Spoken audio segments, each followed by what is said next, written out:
All right, my entrepreneurs and language ninjas out there, if you geek out on language patterns and NLP, this episode is going to be for you. I am so excited to bring on my friend Jen Lemke, who is another business by design coach with me under James Wedmore. So her and I have gone through a lot of the same training, but she has done even more training into the world of NLP, Neuro-Linguistic Programming, which you guys, sorry, that's a little bit of a tongue twister, have also heard about in Megan's episode.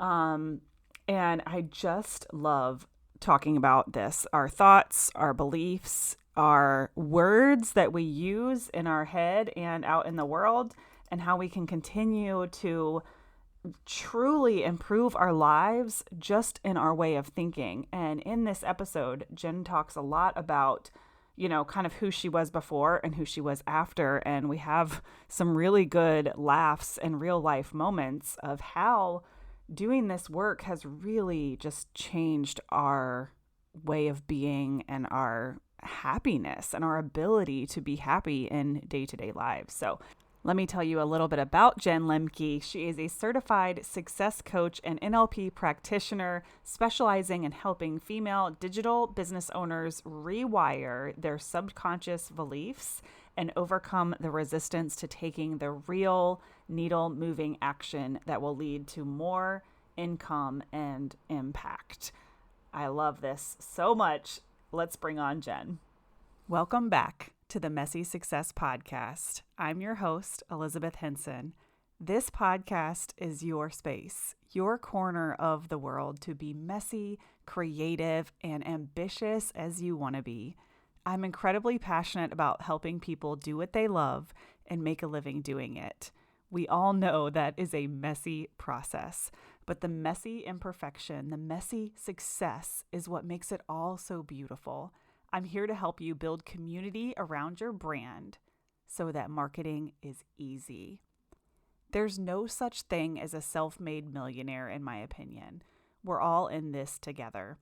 We shine the light on others, focus on leadership, and our theme here for 2024 is the 1% adventure, where we're getting 1% better every single day. So what do you say we get started?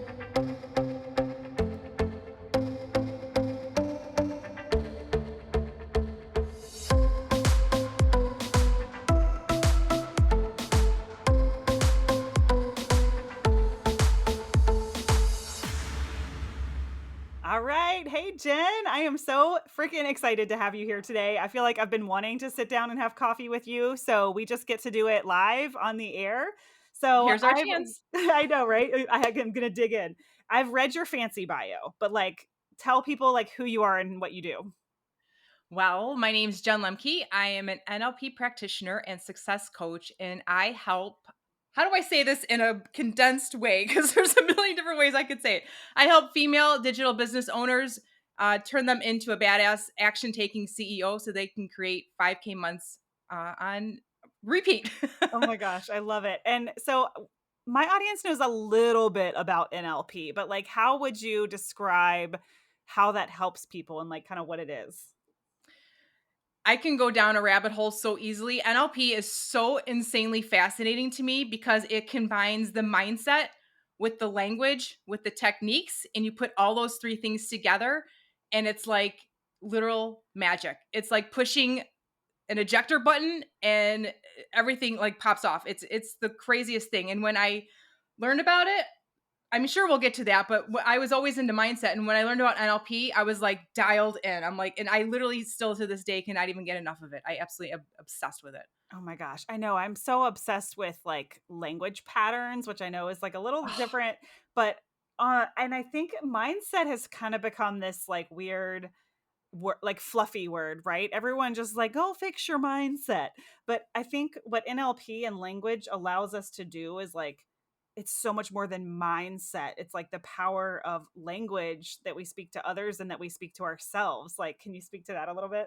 Can you speak to that with Yeah, your it's like words? It's exactly it. A lot of it is language patterns because neuro is the brain and linguistic is the language. So you combine the brain and the language, and a lot of it is just exactly like you said, language patterns and being able to pick up what people are saying without them actually saying it directly. And it's just so fascinating to me, just like having a conversation.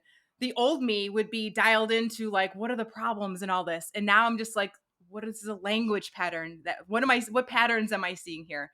So Yeah. it's just fun to have like a normal, conversation with somebody and just be able to pick up on their model of reality without them actually telling me. I love it. Oh my gosh. Okay, so I'm like, we're not wasting any time here with the small talk. I've already got a question. So I have a student that this morning, I said, here's what I'm hearing. And there was a lot of, I, I, they did not, or I didn't get a response from them. I needed this. I wanted that. And she was just referencing like a new offer that she put out in an email or whatever.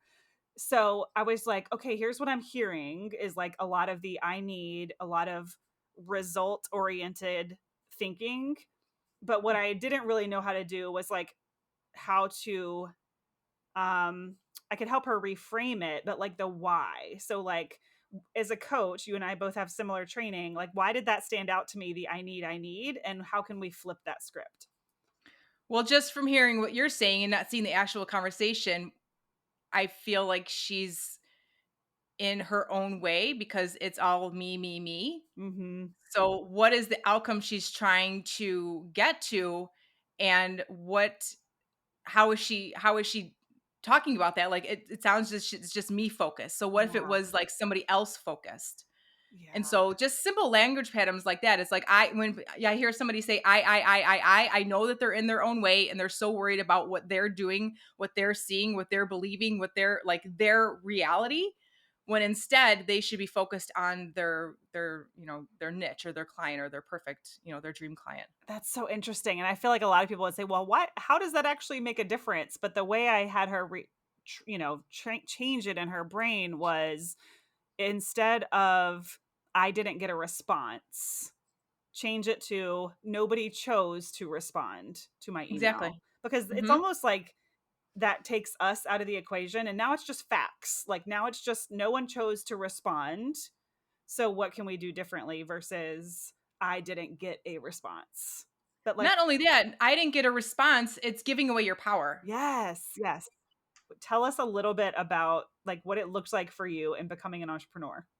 Wow. Okay, so we'll back up to a long time ago. I was actually an esthetician for 13 I years. didn't know that. Yeah, I did laser hair removal. I did Botox, photo rejuvenation, all that kind of stuff for literally 13 years. And then I was working at a doctor's office.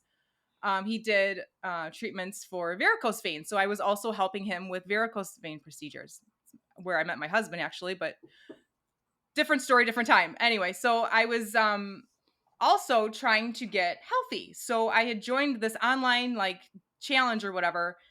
And at the end of the challenge, I had lost like 10 or 12 pounds or something like that. For me, it was a lot. And so I got so excited about like this new healthy lifestyle I had.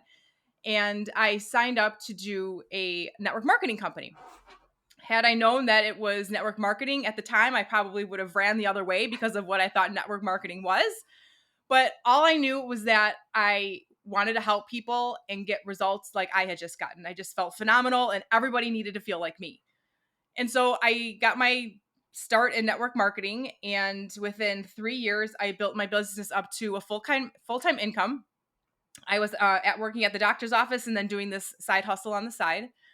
And then one day I woke up pregnant, and my then boyfriend, now husband, and I decided that it was a great idea for me to retire from aesthetics Mm. and just do network marketing full time, having a newborn, because that's ultimately what I wanted anyway. I saw like the whole, top 10 and like running the business from home and all these great things. And so I had brought 41 years of limiting beliefs with me into this new Mm. newborn baby working at home. Now I'm a fiance. Like now I got all these like pre-wife duties and things. And then within months, it just started to go downhill because I was in that point where I just like, I've had my this newborn baby that doesn't sleep and I'm not getting any sleep. My house is a wreck. I don't have any time to work. And like all these just things came piling down on me. And then people were quitting and sales were going down. It was crazy.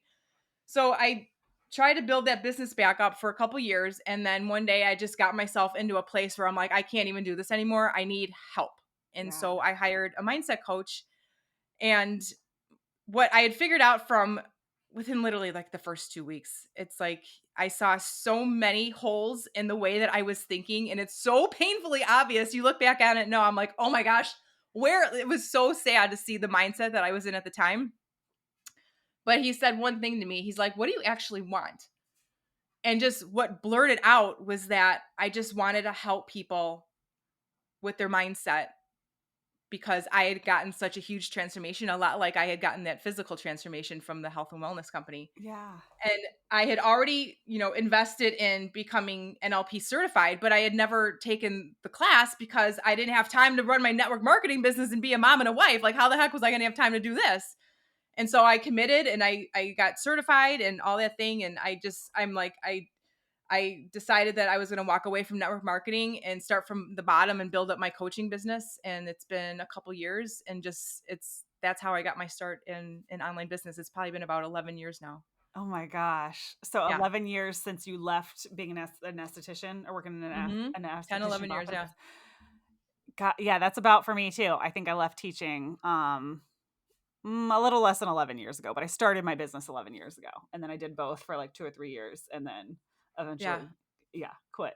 Yeah. One Crazy. day you just have to jump in with 2 feet instead of being 1 foot in, 1 foot out. Yeah. And like, isn't it crazy what having a baby? And do you have more than one kid now?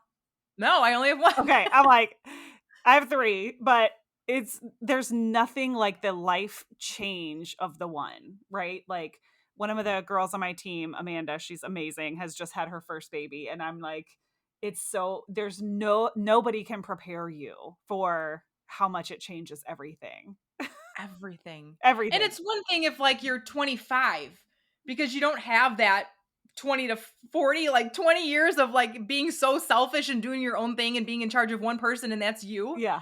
But then, it was such a huge change and it's like if there was a second baby coming, like I would do things so much differently. But it's so funny because now like I see where my mindset was and I can actually just being in it, knowing NLP and like language and all that kind of thing, like I see so many things in like the way that I talk to my son versus the way I used to talk to my son before, and the way Yeah. my husband, and I communicate, and the way that I communicate with the friends, and the questions that I ask are so much bigger and broader. It's just brought so much like light into my life that it's been like the biggest blessing ever. Oh my gosh. Isn't it like, does it changes all the relationships? And I feel like it's given me so many, and I'm not even NLP certified, just like the coaching stuff that you and I have learned together has Oh given yeah. me so many tools in raising my kids in a more empowered Yeah. way. Yeah. It's like you can't unsee it now. You can't unhear it and you can't unsee it. Yes, but it's like the best. Okay, so you said that you in just 2 weeks you felt like you could see the shift and you could see the mindset that you were in prior to doing this work. Tell us a little Mhm. bit about like what as far as language patterns and the thoughts that were in your head, like what did that look like before versus what did that look like after just doing that little bit of mindset work?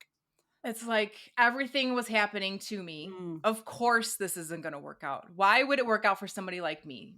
Someone like me doesn't have what it takes to be successful. There's no one that's this successful in my family. What makes me think that it's going to happen for me? mm, Of course, people don't want to join me. And it's just like, I was so like in my own head and in my own way about it was just so like I would wake up and it's so funny because you and I have talked about the morning routine before in the yeah. past. And it's like the picture I had painted was I was going to wake up at like 5 a.m. I read the book, The Miracle Morning, and I had it all down. I'm like, this is the way to So success. good, Like, right? this is it. And so I had like my list of all the things I was going to do. And it's just like, I would wake up and like, I swear my son knew the minute my feet would hit the floor. And Mhm. it was 5 minutes, 10 minutes. I'm like, oh my God. It's like, this is the only time I have to work. And then like that nap time hustle was so inconsistent. And it's like, you either got 10 minutes or you got 2.5 hours and you never know what you're going to get. So between the bottles and the vacuuming and the this and that, and then the work is piling up and up and up and up. And it's just like, you feel like you're so underwater and you just can't get out. Mm. And it just went on like that for so long. And it was just a simple mindset shift of, instead of looking for what was wrong, looking for what was right. And it's Mm. always right there in front of me. And I like to hearing myself. It sounds so simple. It is literally so simple. But it's those biggest mindset shifts that change the most, are the tiniest little things. Yeah. They're just like the 1% little things that make the biggest difference. Oh my God, 100%. And like my stories were more, I'm too busy, I'm overwhelmed, I don't have time. I mean, I remember when those thoughts, I'm overwhelmed. And at some point, I just erased, and this was like years ago. I mean, this had to be maybe when I first got into James's world in like 2018 or 19. I don't know.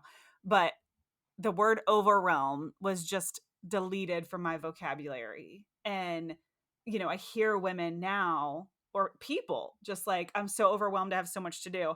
And it's like, I'm like, that word doesn't even exist in my vocabulary anymore. Right. Like, Mhm. there might be moments where I'm like, okay, I've got a lot going on right now, but it's like, I always have the tools to like talk myself through it. So I don't experience like this, I don't want to say like manic behavior, right? But like I used to blow my lid if my babysitter would cancel. Like it was not okay. The world was ending. It's everyone else's fault. The babysitter canceled. I can't work. I'm done. Right. And now it's like, oh, my kids are home. Like I'll figure it out. Isn't it so crazy? I think back to like my husband, how is he still around? Like I was neurotic and he would leave for work and I'm sure he would drive in his car like, what in the world did I get myself into? Yeah. And it's like when he would come home, like, and this is like really hard to share, but he would come home and the thoughts that would go through my head, like, yay for you, you got to talk to people all day. Yeah.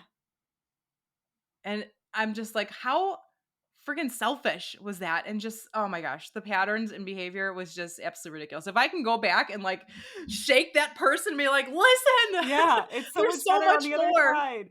Has your Yeah. husband noticed, like, that difference in your, like, energy? Has he, like, said anything or noticed? He, I don't think he would ever say, like, you were pretty nuts. But there's times where I'm coaching him and definitely don't want to coach. Like, men are not, what is that quote I heard? Men are not hairy people that need coaching. Do not coach your husband if he is not asking for it. Right, right, right. But there's times where, like, because he works in healthcare and he manages a team. And there's times where he's coming to me with like concerns of other people. And I'm like, oh my gosh, this is the way to handle it. And he's looking at me like, what? Wow, that was smart thing to say. I'm like, I know. You're like, "I've studied this." Write that one down. Oh my gosh. Yeah, But yeah, human behavior is just so fascinating to me. it really is, and how much we really are in our own way, and now that I think about it, I'm like, my husband hasn't really said anything about how different I am, but I'm like, he has to notice that I'm not having mood swings, right?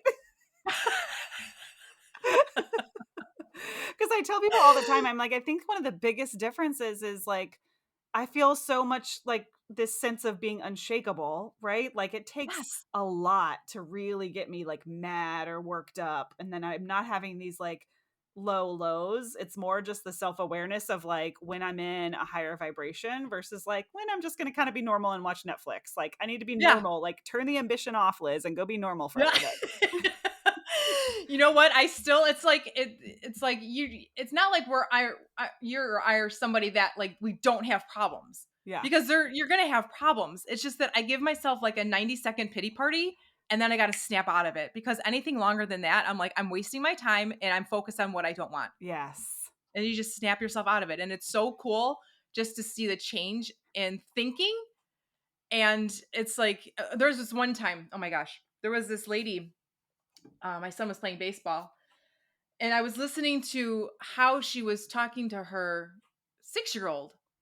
And I'm like, so stuck with, do I go over there and do I help her? Mm, Or do I complain with the other moms that are like upset because of the way that she's talking to her? And I'm like, she's doing the best that she can with what she knows. And that's one of the biggest things that I've learned in NLP is that people are always doing the best they can with what they know. And when you mm, bring that into your aura And it's like nobody can do anything wrong because they're literally just doing the best that they can with what they know. Yeah, that's so You know, and true. it's just such a huge mindset shift. It's like it's just, it takes so much pressure off and it just decreases so much aggravation and anxiety. It's like, especially like when people are like, they need to go 90 miles an hour behind me in a 50-mile-an-hour zone. I'm like, you want to get so aggravated. It's like, gee, he's in a hurry, but he's like literally doing the best that he can with what he knows. Yes, he doesn't know any different. Yes. Yes. And it helps you assess the situation, like, without the judgment of, like, Oh, yeah. like, "Oh, they're a bad person," or, like, "They're a bad mom." It's like, no, it's exactly what you said. If they're doing their best. Yeah, and I don't know if you were anything like I was, but it was the complaining. I was complaining, the gossiping, and the judging. And when I Mm, cut that out, it was, I mean, you just feel so much lighter yeah. and just so much happier with who you are as a person. And it's so hard to admit that I used to be that person that judged and complained and blamed for everything for and it was never my fault, God forbid. Yeah. But just becoming so insanely self aware and standing in my own power instead of letting other people take that from me. And that's such Yeah. a huge, one of the hugest shifts too, is just deciding that I'm in charge of me and I'm taking my power back and no one else can take that from me. Yeah. Oh my gosh. This is so interesting and fascinating. And I'll tell you a real life example I just had with one of my best friends who's also done a lot of this work. Like, it kind of got contagious. Thank goodness. She's like one of my friends, like, before this era of Liz, that has, like, come with me, right? And I saw this video the other day and on Instagram, and it was this woman breastfeeding her 5-year-old boy. And I said, Jamie, this is not coming from a place of judgment at all, but I cannot picture myself breastfeeding Anthony. Like, he's 4, and I feel like a little uncomfortable when I grab his butt too much, right? Like, my brain, and I was like, I'm being judgmental. And she said, it's not always judgment when you're just curious about something that you don't understand. And I just Oh, thought I that was love such that. a beautiful thing for her to say, because we're all human beings. Like, we're all going to step into this place of judgment, or this, we're all going to revert into those negative ways of thinking, but that's truly not where my heart and my intention was. But it was like, I just don't understand. And I just thought that was the coolest thing that she said, because we can be curious about what we don't understand in our world. And I'm like, I don't care if other people do it. I can't, right? I can't. It's weird to Yeah. me. Yes, exactly. And it's like, it's great for other people, Yeah. but it's just not, it's just not your thing. And that's okay. Yeah. And it's okay to be curious, and it's okay to, like, like, I'm not judging, but I'm judging from a curious place. Yes, exactly. So interesting, right? Okay. So, one of the things that we wanted to talk about is, like, some of these pivotal moments that you've had in your business. And one of them that you wanted to share about was this, like, belief around success and failure. So, tell us about that. Being in network marketing for 9 years and achieving what I had achieved in it, it's like it becomes who you are. And it was like my identity. Mm, So thinking about stepping away from that, like, how do you step away from the person that you believe you are? It was so it was so hard, and the ego that I had that thank God has taken a painful death, but the ego was just keeping me in this safe place because it's what I knew. And if I were to step away and do something else, it meant that I was a failure. It meant that I mm, couldn't do it. It meant, all these terrible things, which I could have believed at the time. And as painful and as hard as it was when it was the right decision that I had to make, what instead I thought of was that it wasn't it didn't align with my top values. It was no longer what I wanted.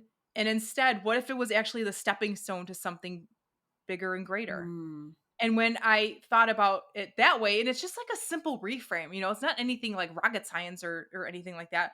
But when I started to step into that place and made decisions from that place, like this, it was just easy to do. yeah. Whereas before, it's just like I'm giving up so much, and it's just like who I am, and it's like, is it really who I am, or is it just what I've done for 9 years? Mm-hmm. Because I could be whoever the heck I want, and I don't have to stay where I am not comfortable, even though I was really comfortable in my little, comfort zone. Yeah. But I wasn't growing into the person that I knew that I wanted to become.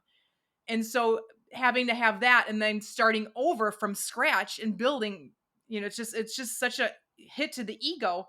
And that's like a lot of things, stuff that I've done is just like getting in touch with this ego that's just trying to keep me safe, and just so much self-awareness around who I was and who I want to be, Mm, and just deciding that it's okay to make different decisions if they benefit everybody in the long run. It's like it doesn't have to, be the most comfortable decision, and it doesn't have to mean that I failed.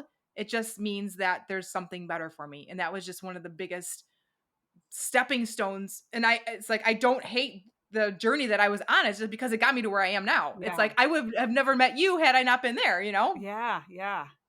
And it's just being okay with doing something different and knowing that there's a reason for it and it's for the greater good, and doing it even though you're scared to death. Yes, yes. I used to carry so much shame every time I would like pivot, right? Like an old idea is dying and now I'm doing something different.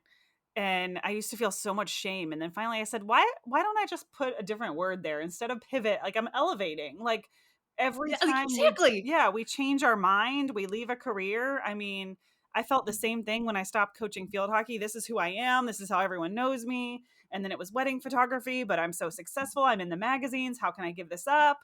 And it's like, no, I was just learning what I needed to learn to like elevate to the next thing. And I stopped like even, and I'm like, oh, I'm going to use the pivot word. I'm not pivoting. It's literally like getting better. Like it's this or something better, right? Yes. Yeah. And exactly how many people are like, wasn't she a wedding photographer at one time? I wonder what happened to that. Like, how many people are actually saying that? Right, right. And if they are, who cares, right? Like, yeah. But yeah, those are the stories in my head of like, oh, I'm so confusing. They don't, everyone doesn't know what I'm doing. And like, but does it matter? Like, do they need to? Does it matter? What difference And does why it are make? why are we in our own head? And Yeah. that's one of the beautiful things about just being able to take our thoughts that are in our head and recognizing that they're not who we are, they're just our thoughts. Yeah. And is it Jim Fortin that said that? We are not our thoughts, we are the thinker of our thoughts. Yes. Yeah. And when you say it that way, it's just like you get to disconnect from who you think you are, and it's just literally your thoughts. And if they're your thoughts, you can change them. Yeah. But what a lot of people don't realize is they think that they're set in stone. Like, this is who I am, this is how I think, this is what I believe. And we can get on a whole nother topic of limiting beliefs, but it's just when I started diving into limiting beliefs and like where they came from, Yeah. I'm like, oh my gosh, my mind is blown. How do more people not know this thing about how like this happened in childhood and now this is I'm this way because of it? It's like, what? It's I would have crazy. Like never it makes known so much that. sense, but it's also Yeah. like when you're in it, it's very difficult to uncover. But like Yes. once you see the pieces, you're like, oh. Mhm. Yep. Makes so much sense. Like one of the things that I had overcome is I always thought that I wasn't smart enough. Like that was Mm, well, I can't have that type of business because I'm not smart enough. I didn't go to a big huge, 4-year university. I was an esthetician, I didn't do this, I didn't do that. Um I've got all these thoughts from past experience about what I was or was not, and so that meant that I couldn't do this. yeah. And so when I went back to it, it's like, where did that come from? And then this thought came to me. It's just like I remember I was like in second or third grade and I was in math, and I was probably screwing around with a friend or like talking when I shouldn't have been, not paying attention, and the teacher called on me. And it was one of those moments where I'm like, ugh, and it just embarrassed me. Like I could feel my face get flush, and she asked me a question and I didn't know the answer. And I remember thinking to this day, like, I'm dumb, I'm stupid, I'm Mm, not smart enough. And it's like third grade. yeah. And then you take these beliefs and they become who you are in your adulthood. And that's what I love the most when I'm working with clients. It's just like they've got these limiting beliefs. I'm like, where did that come from? Yeah. Let's dial it back to see where that came from so we can change it. And it's just so interesting how I would have never known before, like how much of our past equals our future. Yeah. And I think it's Tony Robbins that says the past only becomes your future if you decide to live there. And Mm, it's like you can change those emotions and those events and what they mean and so that they actually serve you in the future, as you are right now. It's so fascinating to me. Like, I literally can't get enough of I it. know, it's so true, and, like, learning that our beliefs just stem from thoughts, that was, like, Yeah. really eye-opening for me. It's just like, "Oh, I only believe that because I think this first." Like, we Yeah. think the beliefs are just innate in who we Mhm. are, but, like, no, that Mhm. that actually comes from a thought, so if we can figure out where the thought comes from, then we can easily switch that. Someone asked me once, it was a really good question. They asked, "How do I know if my limiting beliefs are true or false?" Mm. And I'm like, "That's such a great question." Because, she said she's got all this proof of this limiting belief being true through different events that had happened in her life. And you don't know whether it's true or not unless you make a decision on what you want it to be. Yeah. So if you grow up thinking that I'm not good enough, well, of course you're not, because that's what you've decided. Yes. But you can also look for ways that you are good enough instead of focusing on what you're not. But people don't do that because it's human nature to just focus on what you don't have and what Yeah. you still need more of. Yeah. But instead, when you switch your perspective to start looking for all the positive and all the things that you are, it's obvious that of course you're good enough because you've got all this proof to put to stand by. Yeah. So interesting. I know, and, like, what would you say to the naysayers that are like, um, they don't really buy into that, like, our thoughts can create our reality, when people are like, "Oh, but no, history shows this," or "These are the facts," and it's all woo-woo nonsense, like Don't get me into the woo woo. I love woo woo. It's I just want to, like, first of all, they need a hug. I know, right? Because I get it. I used to be there. Yeah. I used to be that person that, of course, you can't change your thoughts, but I just think just studying just the study of it is just so fascinating. And if they've able to believe this, then why can't they believe something else? Yeah, and, like, these It's little like, examples, one that always lands when I'm talking to people that know nothing about any of this is like, okay, if you're driving home from work, I don't even know where I got this, probably like Tony Robbins or so I have no idea where this originated, but it's not my originality, but it tends to land. It's like, you're on your way home from work, I'm gonna pay you $500 for every red car that you see. How many more yes. red cars would you see than before when really the same amount of red cars exist? Yep. Yeah, and then they're like, "Oh," right? It's that Google whole, like reticular activating system. yes, like, okay, if you choose positive thoughts and you focus on them, aren't you going to see more positive things? It's the red car Mhm. analogy, Yeah. and it's, like, so easy, right? But it's also not. Yeah. Yeah. I mean, it's literally a choice to be able to see what you wanna see instead of, what's automatic and your default. Yeah, And so that's a lot of what, I've done over the past couple years is just changing my default way of being. yeah, And it's just I look back on and think back to, like, that old person that I was, and I'm like, "You poor thing. You need a hug." yeah, or the people that are like, "This is always who I've been, why are you trying to change me?" And it's like, Yeah, that's or is it who you've chosen to have been, and you just don't know any different yes, yes, like until you you said, they're do. doing the best with what they have. They don't Exactly. know. They don't know that change is so good and beautiful, and just because we change and evolve doesn't mean that, like, the best parts of us in the past are going away. We can take the Yeah. best parts with us. Yep. Yeah. Exactly. So one of my limited beliefs around money is like no matter how much money I make, I'll like continue to spend it. And this is a story that I'm like kind of currently working on rewriting. And I feel like we were on a call or something. You might have been in the room. I don't remember, but I was like, well, where's evidence that I am keeping my money? And I was like, okay, I have a Roth. Like, I have a Roth. So I'm actually already doing the things that I think I'm not doing because the story in my Mhm. head is like, you'll never have money because you spend it all. Like, no matter how much we make, we just always like paycheck to paycheck or whatever. And it's like, oh no, I am actually, there is evidence that I can keep Uh-huh. my money. So it's like, I'm Mhm. trying to just focus my brain that like there is evidence that you can do this, which means that you can do it more. Right. But like, that's one Can that I'm you just like currently like still working on. Can you think of where that originated?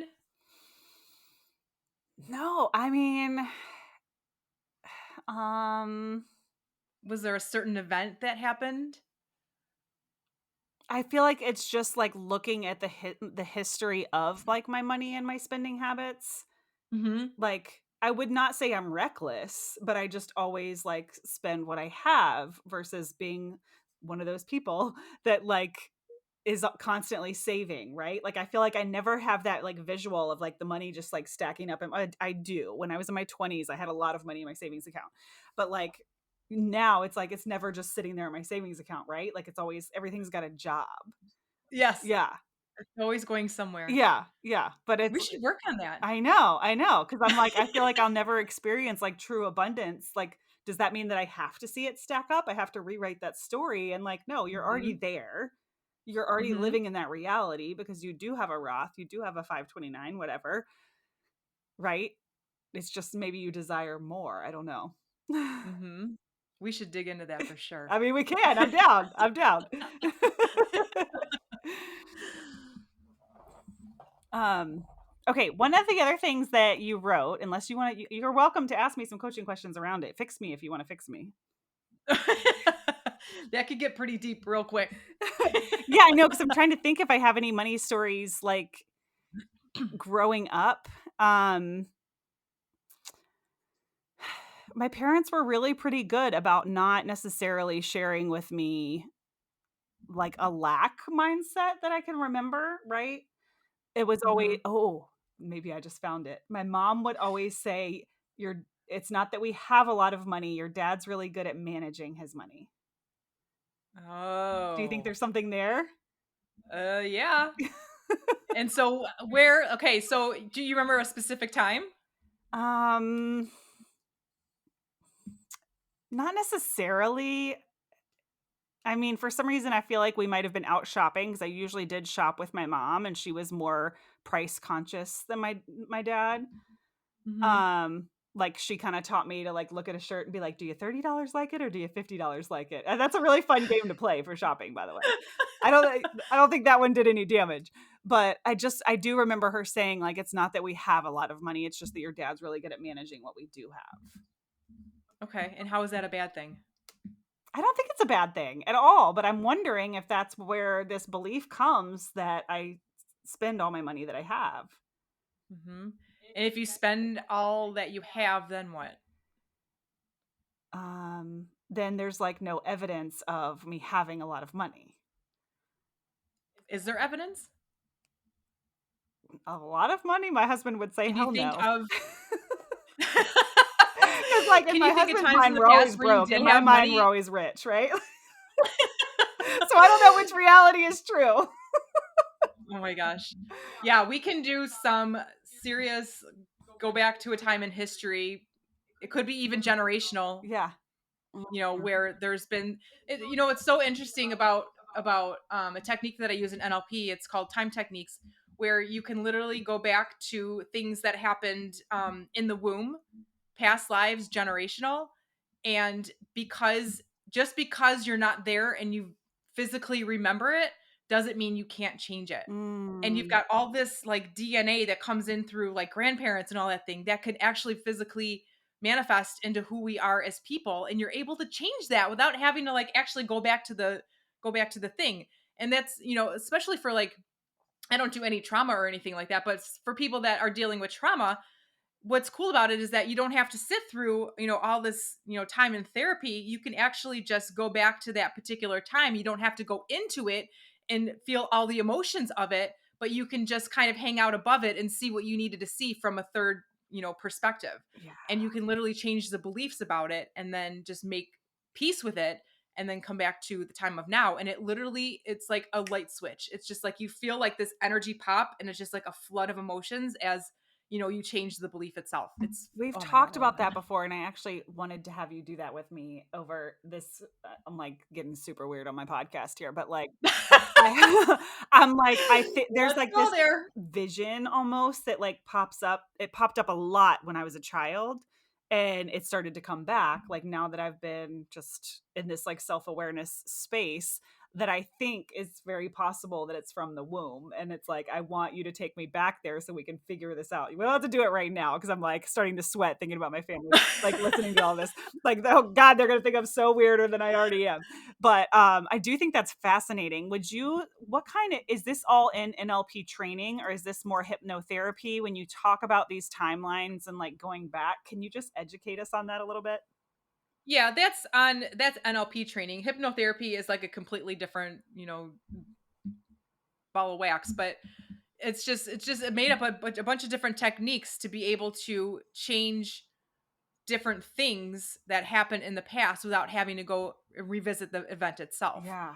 So if you've got something like especially like, things that have happened like there was one client that I worked with who how did it go? She's something about how there was a lot of fighting between her mom and her dad when her mom was pregnant with her. Mm, And she's not going to know that consciously, right. but what came up when we were working together was she said it happened in the womb. How many months in the womb?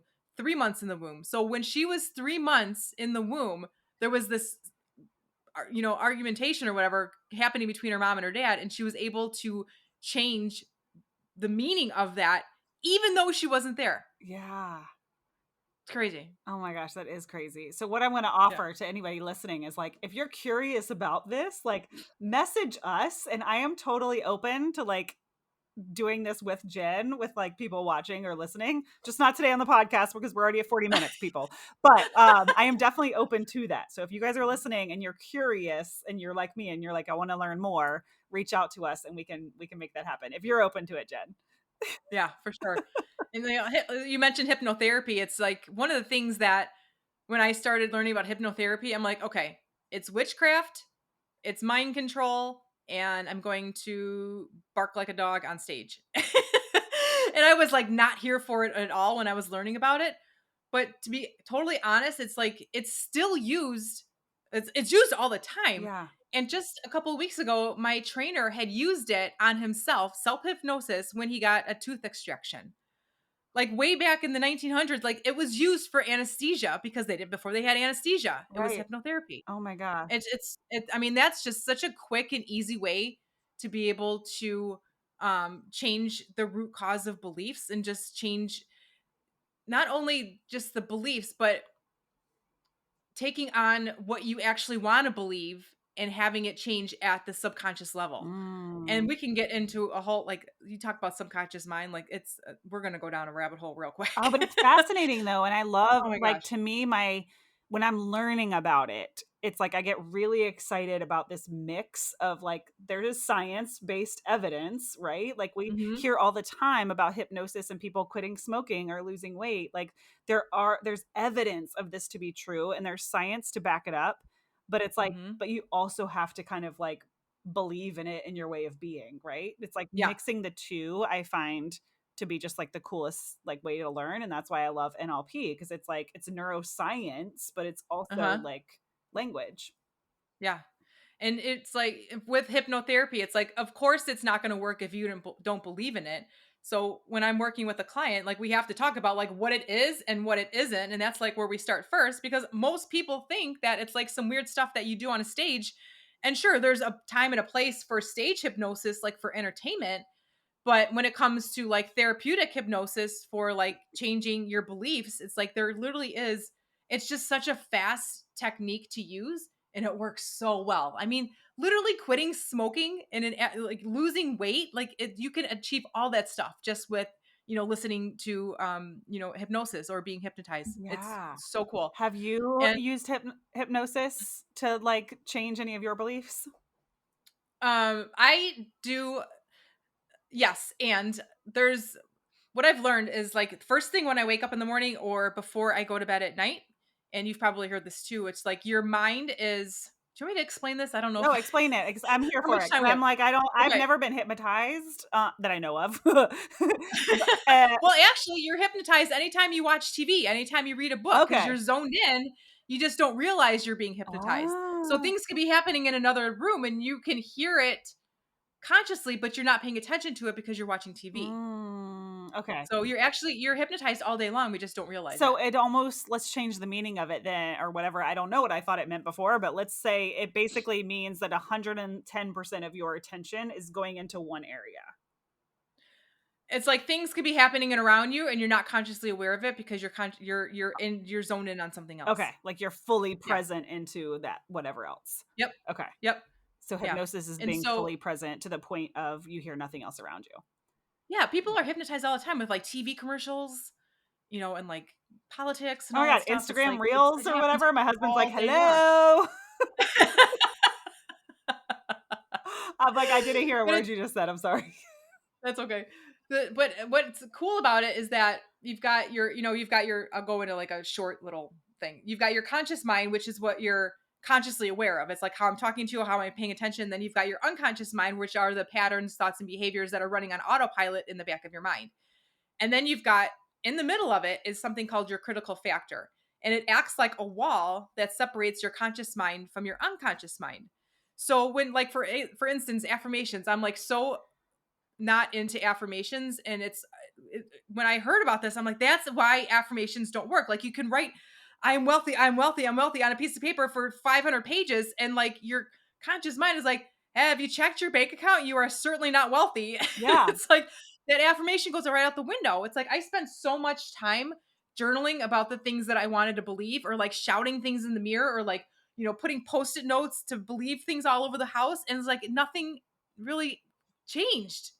And it's like, why is that? It's like because you have this critical factor that acts as it's almost like a boss. And it's like any affirmation or thought that you want to believe that comes in and you don't already believe it to be true, it's going to Mm, stop it right there. And it's not going to get to where it needs to get, which is the subconscious mind. And mm. where the subconscious mind is, that's the root of what you want to change at the core. And so when you're in hypnosis, the first thing I do is I start to help you to relax so that your conscious mind kind of takes a back seat and your unconscious mind is always listening and what happens is that wall starts to come down. So any suggestions that I give, you're not going to have that wall of that conscious mind like bouncing that suggestion out saying that it's not true. Mm. So that's why when you have to be in a certain brainwave pattern like a theta brainwave state. And so when you're in that brainwave state, you can say all the suggestions and they go straight to your conscious mind without that conscious mind being like, nope, nope, nope, nope. Oh, that makes so much sense. Yeah. With affirmations, I never thought of it in that way, but I'm always like, you have to take, it's not just saying it, it's not just writing it, it's like taking it into your way of being, which I guess now I Yeah. know is like into your subconscious Hmm. versus like just writing it on post-it notes not going to do anything, but you have to fully Yeah. believe it in the way you show up in the world.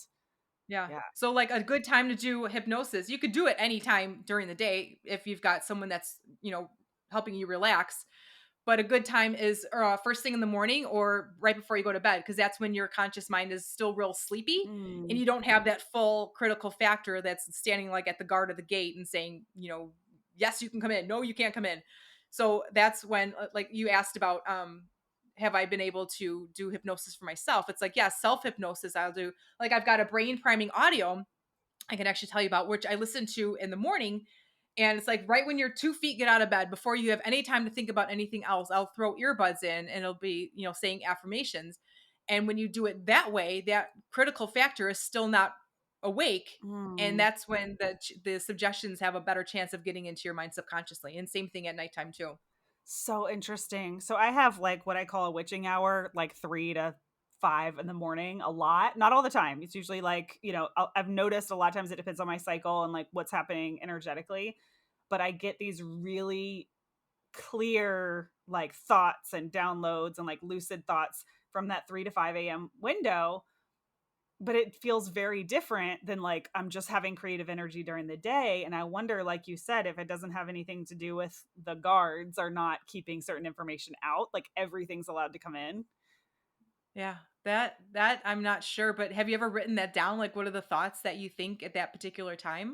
Occasionally I'll take notes, but like, so I just hosted that in-person event and I swear like the majority of the things that I said were downloads at like the 3 a.m. Like, That is so interesting. yeah, yeah. I love that. I mean, and I would just write down like bullet points, but then sometimes I'm like, where was I going with that again? Like sometimes I can't quite remember, but for that Yeah. specific event, I like really held the point and making the note and then turning it into like a slide on my slide deck. Mhm. And I mean, yeah, it worked. That event It was sounds like that's when you get your best stuff. yes, yes. So I'm hoping like when my kids are bigger, maybe I'll just wake up and then like go back to bed. But like I end up just laying there like with all these flooding like good ideas, you know.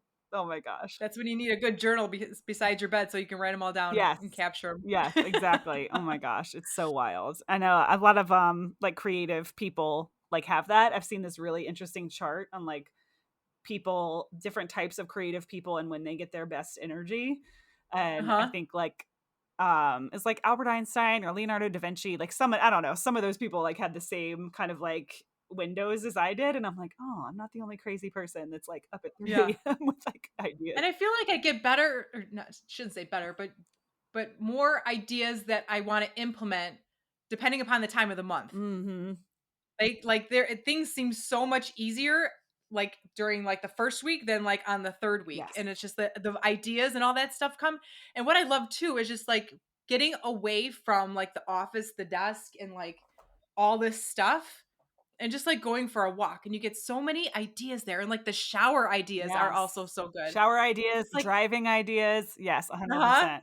And I don't know if you've met with Renee. She does like the cycle tracking, which actually helps you plan your business around your cycle. Yeah. And my event, I was like, Renee, I had to plan this like 6 or 8 months in advance. Like I couldn't properly cycle train. And now I'm literally hosting an event at the worst possible time. She said, well, Ugh. actually, you're the most intuitive during this time. So it could actually work to your benefit. And I was like, "Oh, man, that explains why I'm on stage and, like, literally just speaking and don't even need my notes or anything because while my energy and my physical felt a little funky, my that was had that, like, deepest intuitive connection, which I was like, "This is cool. That's kind of a Mhm. superpower." Yep, Yeah. exactly. So fascinating. Oh my gosh. Well, I'm like I literally feel like we just barely scratched, like, chapter 1. And I'm like, "We're already out of time," and I knew this is what's gonna happen. We were gonna go so deep so fast. So Yeah. tell everyone like what you're working on and how they can find you. I am working on, oh gosh, I have so many ideas in the back of my head. I've got a brand new 3-week coaching intensive where we do the first step in my bigger coaching program around knowing what you value most in business and Mhm. aligning those goals or those values to your goals. And it's like when work just, do you ever feel like work just is like sometimes hard and it feels like you're blocked or like you don't want to do this, but then sometimes it feels so easy and so light. Yes. And it's like when you know what you value most and then you align your goals to it, it's just like everything feels so much easier. And when I did this with myself, it's like I spent like the last probably 2 years trying to lose like 10 pounds. Mm. And I'm like, why can't I lose this 10? I blamed it on, menopause, the age that I am. I blamed it on the fact that, weekends I like to have fun and like I'm not the best eater and I don't want to be the best eater. I had all these reasons why I couldn't lose weight. But then what I realized is that health and fitness was not even in one of my top values. Mm. No wonder. So what I did is I elicited my values, I put health and fitness at the top, and literally things became so easy. I lost 10 pounds in 8 weeks. I Yeah. kid you not. Just because And you it's like, figured out how to change your thinking around making that a priority almost. yeah, exactly. And it's like I did things that like that was the first priority and it came first and it wasn't hard and it wasn't like I would always like you eat well from, like Monday through Yeah. Thursday and then Friday pizza, the weekends and all that thing and I'd always start over again on Monday and it was just like all the time. And so now it just is so easy to make different choices and I don't feel like I'm missing out on anything on the weekends. Yeah. Like I eliminated almost all alcohol from my life and I'm not saying I never drink, but it's just like prior to this I would have never even fathomed of being somebody that just abstains from alcohol because she wants to, not because like I have a problem or anything. Yeah. It's just because it's just a different choice. It's just when I put that as the very top and it just literally it's like a domino effect. It like changes everything underneath it. Oh, so It was awesome. interesting. And so I have a 3-week intensive coaching program that I just opened where we're going to elicit your top values and then align it with your goals. And then the third week is the best week is because we take your biggest limiting belief getting in the way of whatever it is that you want, your top goal, and we eliminate it just like clockwork. It's so Oh my gosh, so cool. So cool. I love it. Okay. Yeah. Well, where can people find you? What's your favorite platform? My favorite platform right now is Instagram. It's not my favorite, but it's where I'm at the most. Yes, yes, yes. And are you just Jen Lemke on Instagram? Is that your handle? The Jen Lemke. The Yep. Jen Lemke. Okay. Yep. Cool. And we will put all of that in the show notes. And I know you're going to be sending over a freebie as well. We'll get all that in the show notes, and that way people can connect with you. This was such a fun conversation, as I knew it would Yes. be. Is there anything else that we can do for you or you'd like to share? I am just so grateful and thankful that we were able to finally connect. And I just loved talking to you, and we definitely need to do it again. Oh my gosh. Well, we'll be doing part 2. Might need to be on a secret podcast if I keep saying I'm going to do one of those, but that would be super, super fun. I'm here for we'll it. have to explore that. Awesome. Awesome. Thanks, Jen. Thank you. All right, this is episode 152. So to go to the show notes, you're going to go to elizabethhenson.co/E152, and we will have the link to Jen's freebie. We will have the link to her Instagram. Everything good that you need to find Jen, you will be able to find over there at the show notes, elizabethhenson.co/E152. Thank you guys so much for listening. I really do love bringing on guests that I have this personal connection with. And after the episode was over, Jen asked if I got a lot of podcast pitches, and the answer is yes. I get bombarded with them, but they're usually cold pitches, and most of them I ignore, not to be rude or anything, but because they're just not good, or they're not good fits. When I say not good, I mean the pitches are not good.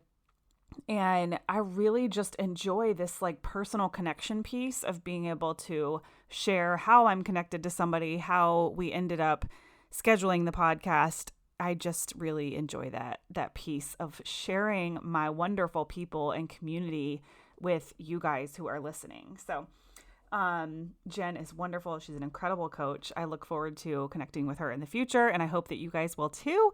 And if anything in this episode sparks your interest, send me a message, because my wheels are turning on ideas that I can continue to collaborate with Jen and dig in a little deeper. So thank you guys for listening. As always, I am so grateful to you. Thank you for pushing play. Please share this with a friend or leave us a review. It means the absolute world. And I will see you soon.